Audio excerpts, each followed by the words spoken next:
Hello, and welcome back to another episode of the Unsustainable World podcast, a series where we travel around the world and interview some of the most innovative founders tackling some of the most challenging sustainability issues we face today.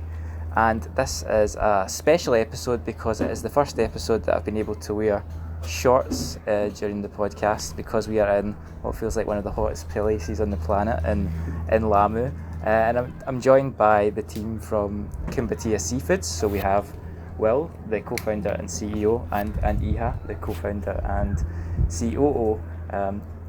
Two of three co-founders. Unfortunately, Nelson, the other co-founder, couldn't be here with us today because his wife is giving birth. But welcome to you both. Thank you for having us. It's a pleasure and what an amazing location you've been able to organise for us to do today's episode. Yeah, thanks for coming.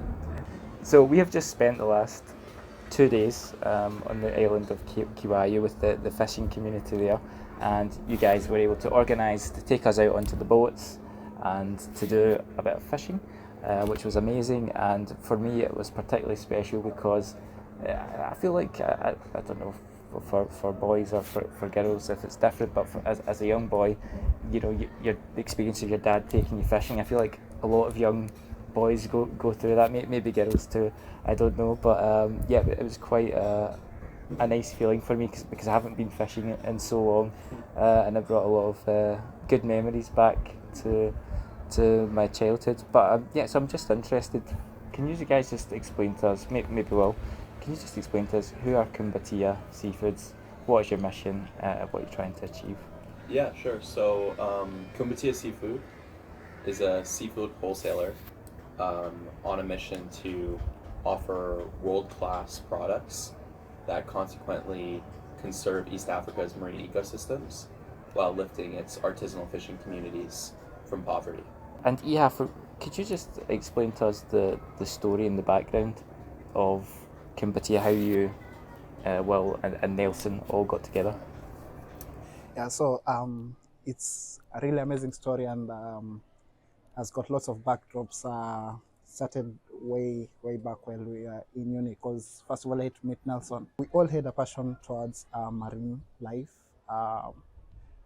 not necessarily the marine life, but we just were attached to the ocean. And I think probably one of those reasons was because we all came from the coast. Both of us, Nelson and I, were staying in Mombasa. So we became friends in uni. And while in the second year, we decided to start a marine club while in the uni. So we started that out slowly. Then we came to Mombasa. We decided to take it further. We started a youth group, and we were looking towards fish farming.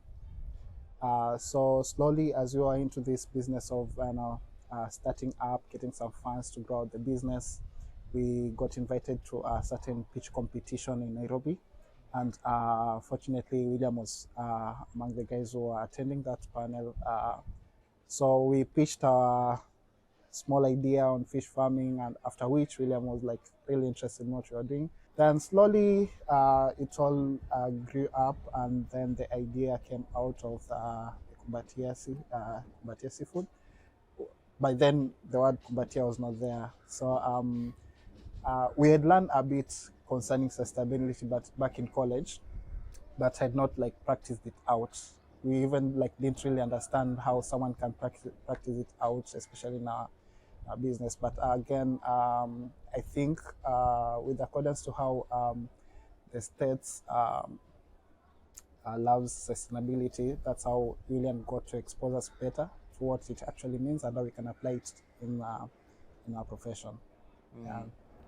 So it seems like, you know, from a young age, you know, you mentioned all through university, you started the youth group, that you always had this calling maybe from the sea to go and do something and build a business around it. Yeah. And the word Kumbatia, what does it actually mean? Is there a meaning behind the name? Yeah. Kumbatia is a Swahili word. Essentially what it means is to embrace. In Swahili though, we use it mostly like to hug, say nimekukumbatia, but ideally it's just to embrace. So ideally we just want to tell the world that we want to embrace sustainability. Yeah. So to embrace the sea, embrace the sea life. Yes. Ah, yes, I like it. Yeah. It's a pretty cool name. Yeah. And obviously this name has been built around the fact that you want to create a more sustainable fishing industry, more sustainable fishing practices. So Will, could you just explain to us what is unsustainable fishing? What does it mean to fish unsustainably? So I think, like, first of all, understanding sustainability in fishing is extremely complex, and to simplify it is problematic. But on a really high level, and with the caveat that there's probably problematic elements to what I'm going to say, to me it's about turning a resource from, where practices can either make it extractive or make it one that is regenerative. And if you do your best to ensure that fisheries populations remain at what they are and ideally grow more and more and more, then you can use this resource for economic benefit in a manner that isn't necessarily going to deplete it and ruin it. Additionally, you can't just think about fish populations. You have to think about the ecosystem as a whole. How are these fishing methods hurting coral reefs? How are they hurting seagrass beds?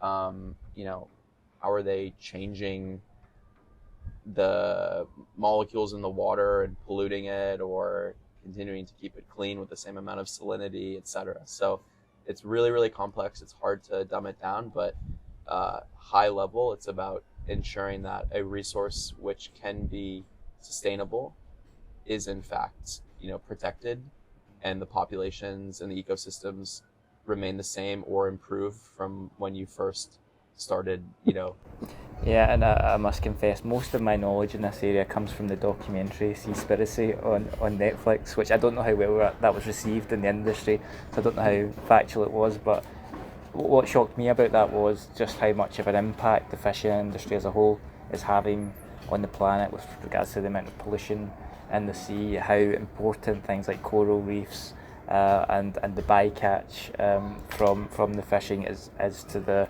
biodiversity and actually carbon extraction, etc. etc. So yes, it seems like a pretty bleak situation in the fishing industry that's now. It seems to be doing a lot of damage to the planet. Yeah, I mean, it certainly is. And on top of the sustainability concerns with fishing, there's also so much concern around labor and, like, exploitation there. But it's that documentary was super important because it opened up a bunch of consumers to the reality of seafood. However, it completely neglected to mention all the successful stories of fisheries management that turned these depleted fisheries into sustainable ones in such a manner that fishers from those communities could stand to benefit economically from them once again.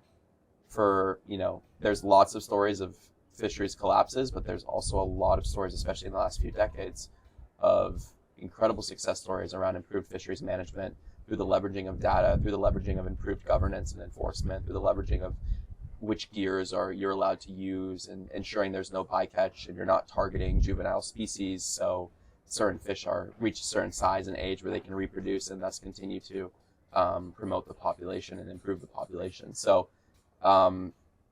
it was problematic in the sense that there's also a huge positive spin to small-scale fishing and to fishing in general that's happened over the last few decades, especially with data coming on board to a large degree. The other thing is just that 250 million people in the global south, either directly or indirectly, have lives based off of this industry, and their source of income and their livelihoods are dependent on fisheries. And to just make a blatant statement that says, oh, there's no such thing as sustainable fishing, don't ever eat seafood, is gonna, if everybody abided by that recommendation or that suggestion, then 250 million people in the global south, many of whom are the world's most vulnerable and marginalized people, have no outlet for their seafood and therefore have no source of income. And that's something that you need to be very conscious of, especially as a consumer in the global north who will never know that fisher who lost his or her livelihood if everyone started to abide by those instructions. Yeah, and you mentioned a very good point there. It's the unintended consequences of these types of documentaries that say big bold statements like the best thing you can do to save the planet is to stop eating fish, because yes, we might reduce the amount of plastic pollution in the sea, the fish populations might recover, but what about as you mentioned, the 250 million people that now have no way of earning an income? What happens to them? And it's those unintended consequences that I think people often they don't think about. That's why they're unintended. Mm-hmm. Yeah, definitely. So just moving on to sustainable fishing, and what is it about Kumbatia and the practices that you are promoting that makes fishing more sustainable?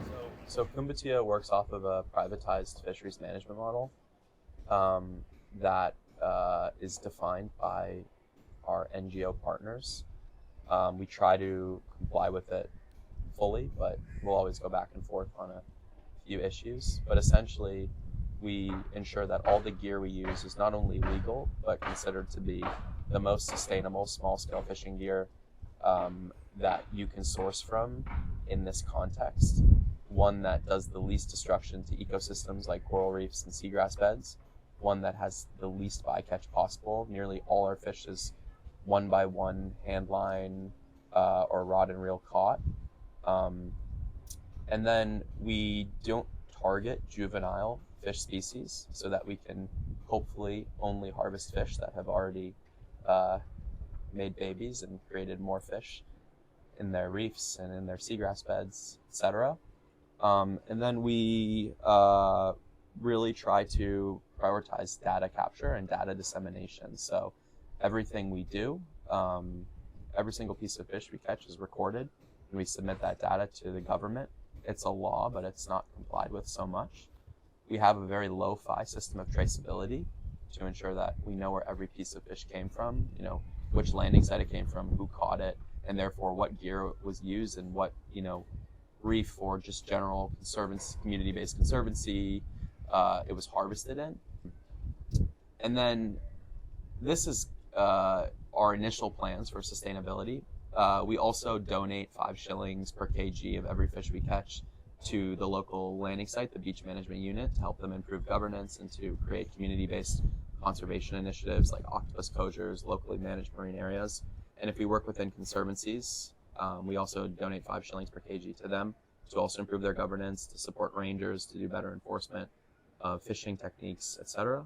And with cooperatives, 2 shillings per kg if we work with cooperatives as well, so that everyone can come together and try to turn this fishery into a almost barren of data, gear-based regulation system into a more modernized, like quota-based system or something of that sort that will be more effective in understanding fisheries populations and thus being able to make policies and enforce those policies to ensure that this area doesn't get overfished and experience fisheries collapses like what has happened in the US and Canada and the Mediterranean. Yeah, we got a bit of a flavour of that when you guys took us to Kiwayu, and when we got to go out fishing with the fishermen, we were fishing for tuna, and you seen the fishermen went to get their ice first for when they caught the tuna, and that was all weighed. And then when we went out on the boats, it was literally 3 fishermen and three rods, 1 rod per person. So as we were going through, and the fishermen used the birds to try and detect where the fish are. So when they're trawling through, they're just catching 1 tuna as they make their way through. But if you had a net, you could catch the birds, you could catch the small fish that the tuna are hunting, all of which would just die and would have no real use. So it might just get thrown back in the sea. So you could really see that this is a sustainable way of fishing. And then of course when they came back, everything straight on the boat was weighed, recorded in the book, and good to go. Yeah, and it's just like, I'd be remiss not to mention that fisheries sustainability, fisheries management is super fluid. Like, you can 1 year be implementing practices that you think are sustainable and regenerative, and then the next year you get some extra data and you realize, oh, the data you're working off of is really wrong, or this technique you thought was sustainable actually wasn't, because here are the consequences of it. So I'm not going to say that, you know, the type of small scale fishing we do is 100% the absolute correct way to fish in this fishery. It takes data, it takes years of analysis, it takes partnerships with NGOs and the government to really ensure that you're getting better and better every single year in terms of how you manage this fishery, and it's not clear cut in the slightest. And it's one of the most complicated things to know how to sustainably manage, and that's the scary thing about fisheries. But again, there's a lot of brain power behind figuring this out, and there's a lot of stories of people having to pivot and to iterate to improve their sustainabilities, and those fisheries, you know, eventually finding their way and being responsibly sourced. That is important to get better before it's too late. But I guess the point is that the data wasn't always there before, so this is like a journey itself, and just collecting the data. Even the method of data collection will improve over time. I assume it might become more digitized, etc., etc. But I totally can see how the importance of the data then helps you actually measure, is this sustainable. But yeah, I'm interested in terms of when you go to a new community, and you would have had to do this a few times as you sort of set up Kumbatia, how do you actually go enter a community and start to build the relationship with them so that you can start to, you know, build a, you know, supply chain there? I'll begin by mentioning that none of us knew what we were doing in the first place, and for a while we needed to conquer ourselves, like try to uh, learn more individually, try to read more, so that we can be able to understand the dynamics of communities. We had not done community work before, and we actually didn't know that there are courses that would just focus on how you deal with communities. Um, that for our, probably for 6 months into the pilot program, we got to understand that especially when you work with remote communities, the dynamics are completely different. They have completely different set of thinking. If you want to give, you might be giving them something really good, but if you do not package it in the way that they are going to understand, it will completely fail. And again, it's something good that's going to even better themselves. Yeah. So especially through the partnerships that we've had, that is the Northern Regional Trust, Fauna and Flora, and TNC, we've been able to see how they work, and then probably copy a number or two, other than what we just do individually. So ideally, how we usually do it is we identify a community, and we're usually more receptive to communities that have NGOs already working with them, because it's actually usually very easier, because you'll find other than the local data that they keep, the NGO partners really have even better data that you can work off. So we identify this community, identify who they've worked with before, visit their BMU offices, understand their structure, look at their books, how much fish are they catching, what kind of gears are they using, are they even willing to change in case we give them that idea. After which we'll make a couple of visits, just talk to the fishermen, try to understand them, understand their needs in terms of resources, that is cooler boxes, ice, gears, and how many fishermen we can work with.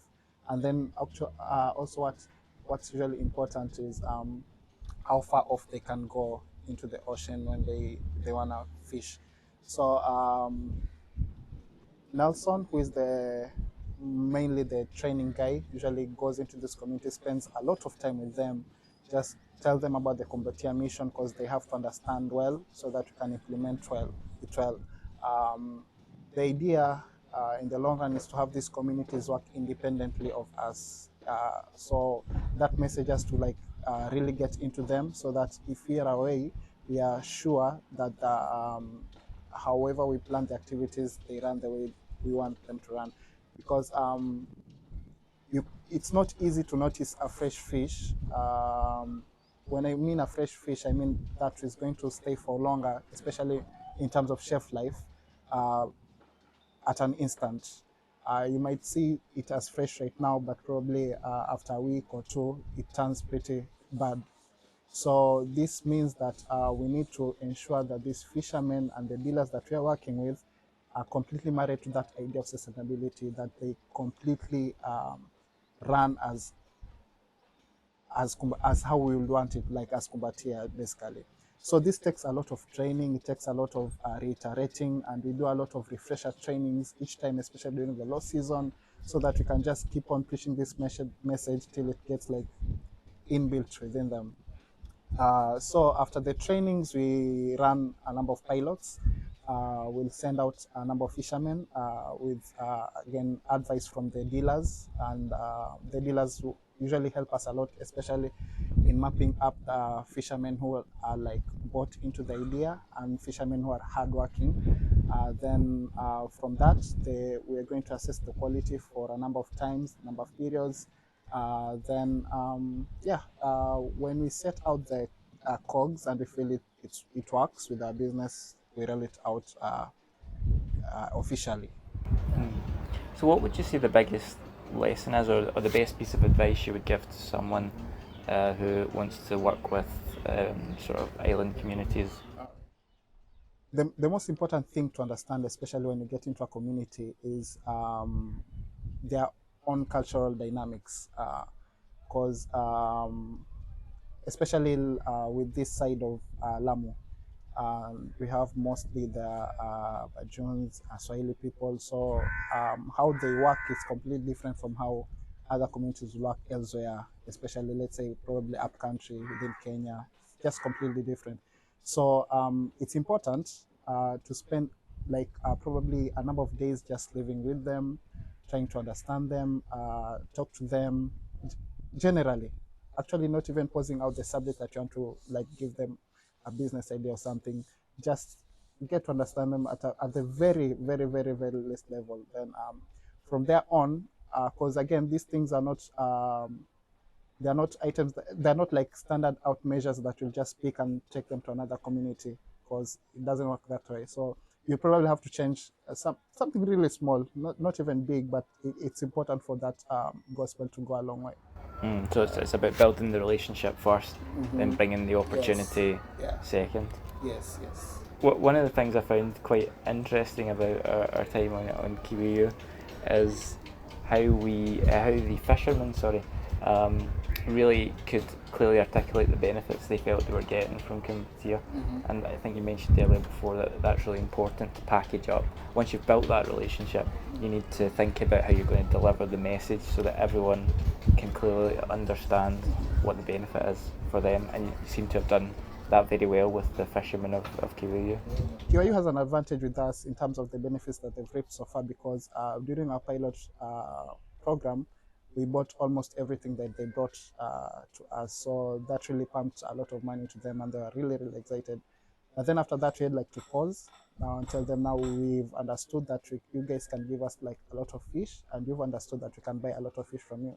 But now, after giving us all that fish, now we want to break it down and bring it lower and focus more on quality. So that changed.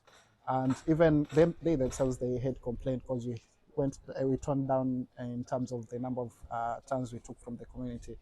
So it was like a hard lesson, both for, I guess, for them and for us, ideally. Because now we were making them understand that it's not only about you going out fishing and bringing back fish to us anyhow it is. It has to be of the right quality, and that takes a lot. And then it takes a lot in terms of commitment from the fishermen to the dealers, but also a lot as a company in terms of the number of resources that we can offer them, and especially when these areas are so remote, and at times we cannot get the boat out there faster. At times we cannot get the right amount of ice that we need, which again, ice is like an integral part of the whole business. So I'll call it baptism by fire, basically. But again, when you come out of that process, we'll all become winners in the long run. Yeah. Which sort of leads me on nicely to my next question. So yeah, as a CEO, you're responsible for the operations, making sure everything runs smoothly. Um, how difficult is it to run a business in the fishing industry? Like, what are the main challenges that you face as a business? One thing that has been super challenging with the fishermen, well, not super challenging because I believe it's something new to them. It's how to like turn them into like fully professional workers, ideally. And when I talk about professionalism, is that we adhere to timelines, we adhere to protocols, because with our business, that is the fishing industry, some little detail can mess everything up, and it only takes a second, and everything just blunders. So the biggest, well, there's that issue of how we can like ensure that these fishermen turn out as professional as we would want them, because again, we want these people to run independently without us like being always there, so that it's going to be better, it's going to be easier for us to work with them. Then the other issue again is the issue of how these islands are so remote. There are logistical issues, especially when it comes to tides. You can probably time to be, let's say we want to time the boat to be in Kiunga in the next probably 7 hours.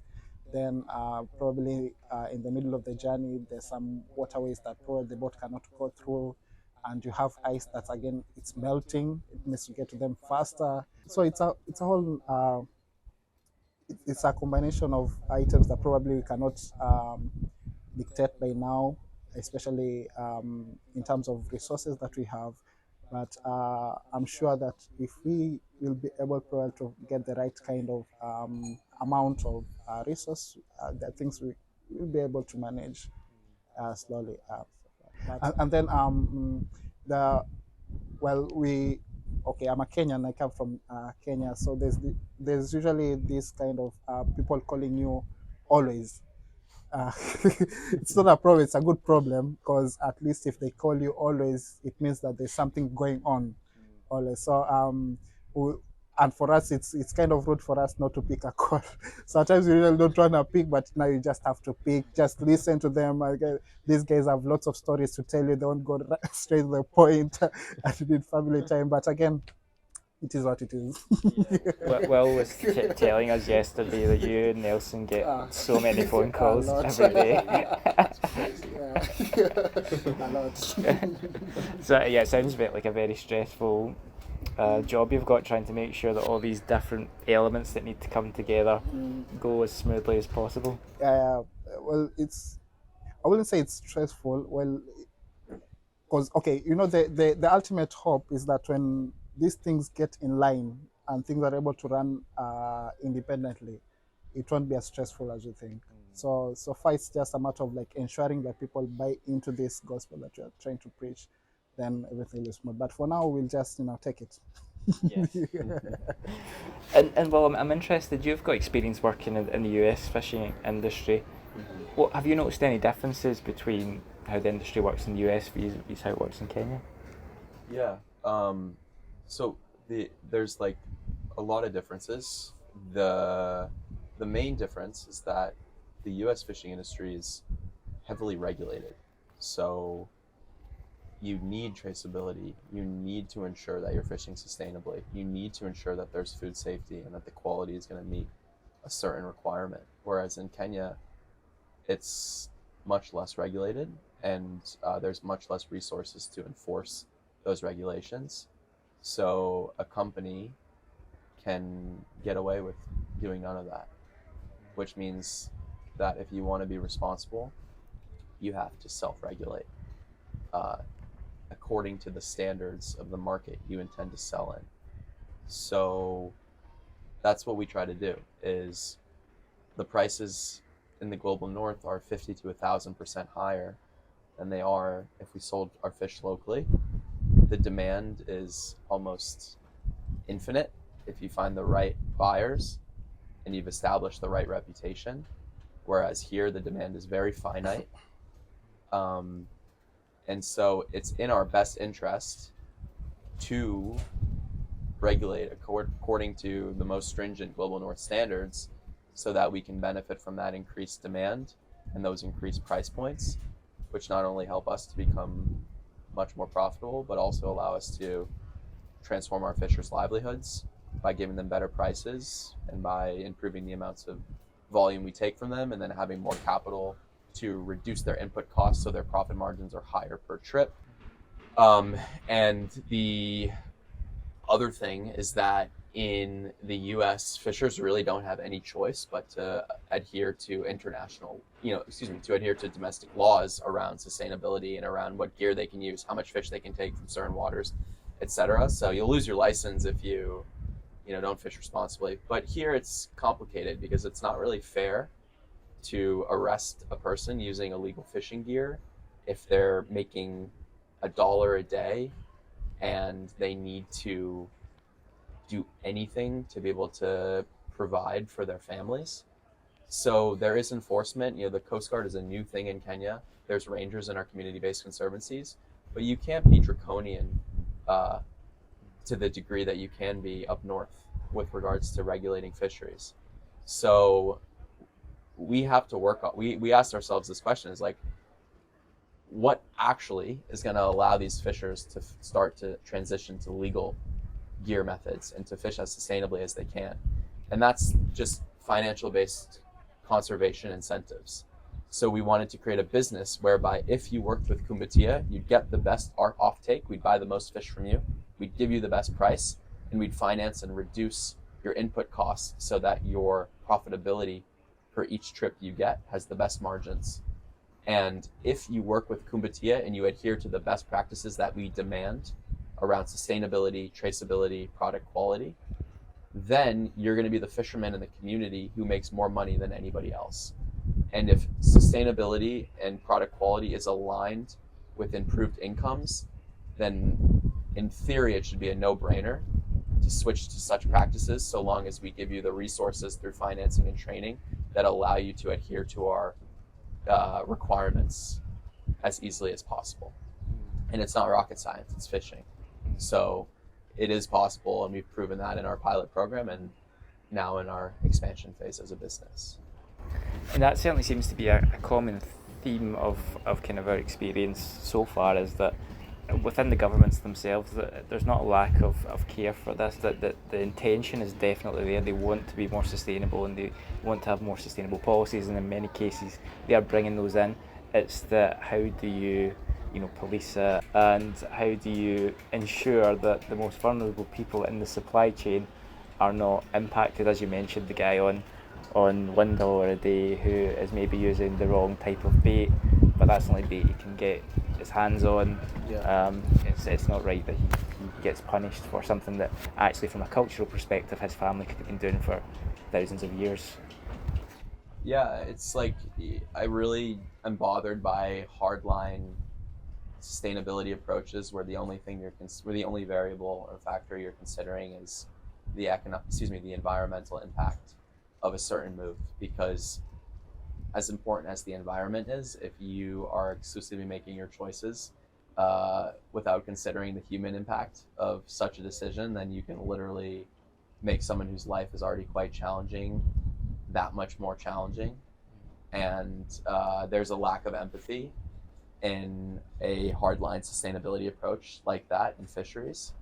And so it is a race against the clock, because it's like, how much market share can you get in a certain geography such that enough people are fishing legally that the impact won't be catastrophic. And that's why, like, building a business that can scale a lot and really motivate people to want to work with it is super important. And everything we do is, we consider the human element in everything we do. We're just as passionate about livelihoods and cultural preservation as we are about environmental sustainability. And then oftentimes it's a juggling match amongst the three.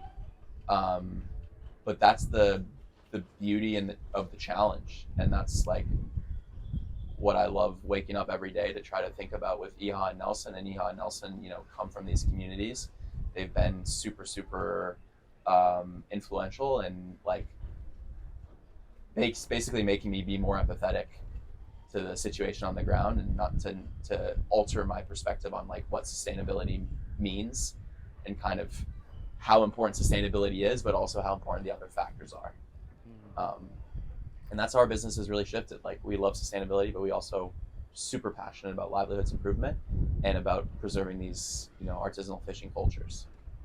Yeah, and the culture elements came up quite a lot throughout our past 25 minutes, half an hour, however long it's been. Particularly, when even starting to engage the communities, the cultures is the first sort of element, the first barrier you need to overcome before you even get into the fishing. So it seems like the culture element is almost just as important as the fishing itself.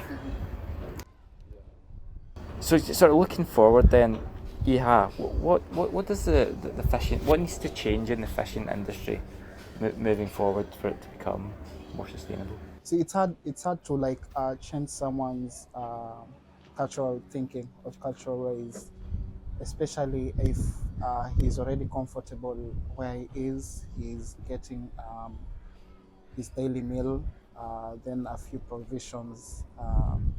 But the only way probably we can hook someone away from that is probably if you show him that there's a better way, and actually there are better benefits when he shifts that kind of thinking.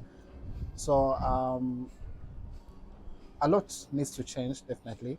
But having exemplary or probably having two or three boards of fishermen who like completely believe in what you're trying to build is what is going to be a good convincer to other people everywhere. Because I'm sure within probably 3 seasons, or not even three, probably 1.5 seasons into the future, we'll have fishermen who will probably say that probably whatever we are working with Kumbatia, or this idea of us shifting into sustainable measures, is giving us better lives. Uh, and it's something that probably other fishermen from all over will be willing to get into. The other thing that we are slowly noticing is that with sustainability comes quality. For the county governments, especially for Lamu, we've been working closely in hand with their fisheries officers. So again, also in their turn, I feel they have they have been, but also they need like to look closely into these PMUs, have like a, a, a close engagement role, especially on data, because again, when it comes to data, it's a huge black hole. So we cannot make decisions if we do not have data. So if we can have that engagement, especially with the county governments, it's going to assist more in us making decisions. But again, other than that, we rely again completely on the people on the ground, especially the dealers.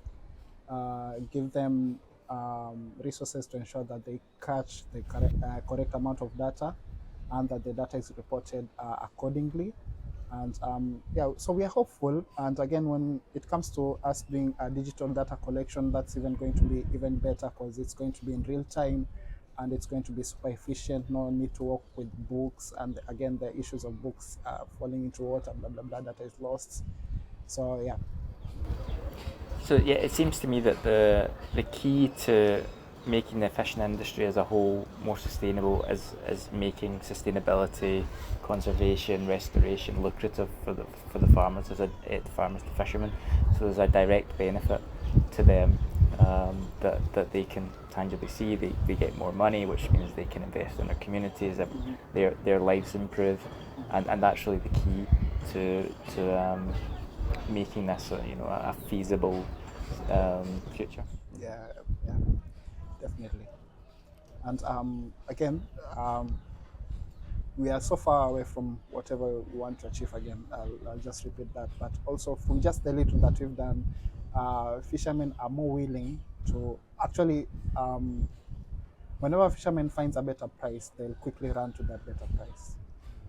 Yeah.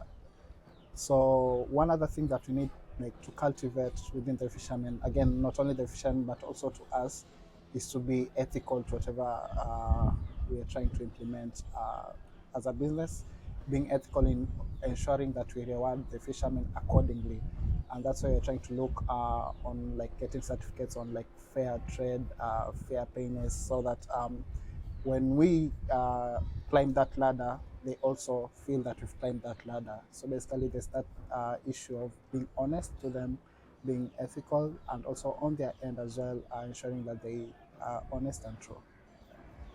And you mentioned that this is a work in progress. You're not quite done yet. You've not achieved all that you want to achieve. So, just on that, I'm going to ask you both the same question. And the question is going to be: in 10 years' time, what do you hope that Kumbatia has achieved? So, I don't know who wants to go first. No, you want me to go first? So, like in 10 years' time, our targets are 15,000 fishers that we're working with in East Africa, northern Mozambique, Tanzania/Zanzibar, Kenya, and Somalia are the geographies we want to be in. We want to be exporting and domestically distributing 10 million kg of sustainably sourced fish that's exclusively been caught by artisanal fishing communities. We want to have billions and billions of pieces of data that can help convert these fisheries into the gear-based, poorly resourced, and thus poorly regulated fisheries into quota-based, highly data-backed fisheries that have good enforcement and have policies that can really ensure these populations are preserved and these ecosystems are protected. We want to establish a reputation for the Western Indian Ocean as a producer of the world's highest quality artisanally sourced seafood. And we want to ensure that we're still donating a certain percentage of our profits every year to improved governance so that communities can regulate themselves more and more effectively, and that we can really be like the private sector partner to all the amazing community-based conservation initiatives that are happening in this region and are the ones who are finding the markets for these people who are transitioning and committing to sustainable transitions, so that it's a clear no-brainer that there's clear financial incentives that every time a artisanal fishing community goes green or blue or whatever you want to call it, they're going to be making a lot more money doing so. And this is a resource, this whole Western Indian Ocean is a resource that if it's sustainably managed and solutions are created with the artisanal fisher in mind, it can be leveraged for amazing good. You can build big businesses around it that make a lot of profit. I don't want Kumbatia to be the only company in the region, with these values in place and benefiting from this resource. The communities can experience transformational livelihoods improvements. This is one of the poorest regions in the world. These coastal communities are some of the poorest people on the planet. This is a resource that can mobilize every single person out of poverty, that can create a living wage for the majority of them, and that can elevate certain champions into at least the middle class of their respective countries. And then more than anything, it's one of the most incredible biospheres on the planet as well. And protecting that is obviously a sacred mission to us, and we want to ensure we're doing that as well. So yeah, we want to become like the most innovative and transformative seafood company in the global south, with a mandate to source exclusively from small-scale fishing communities. Wow, it sounds like you guys have some huge ambitions. Yeah, we do. That's probably linked to the huge opportunity that's out there as well. It's not. Yeah. So it's very very interesting. What have you got anything you'd like to add to that? Yeah, so mine it's quite it's very simple basically. There's something that I started sometimes back. Whenever someone asks me what I do, especially ladies, I usually tell them I'm a fisherman. Then I just I pause and just look at the reaction basically. It's usually not okay. Most of them are usually surprised why I say I'm a fisherman, all that. So I'm hoping that in 10 years I'll tell someone I'm a fisherman and they won't be surprised by it, because they will understand that fishing it's actually a lucrative thing and it's not a job that you have to look down upon. So basically it's just try and transform this fishing industry, especially within Kenya, within coast basically. Amazing. Well, the best of luck to you both and to Nelson. Shout out to Nelson, who is not able to make it, but hopefully baby number 2 is arriving safely at the moment.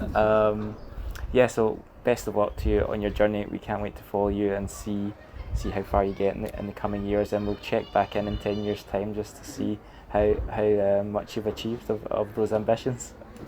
Hopefully we're still here. Thank you both, and thank you for watching. Thanks.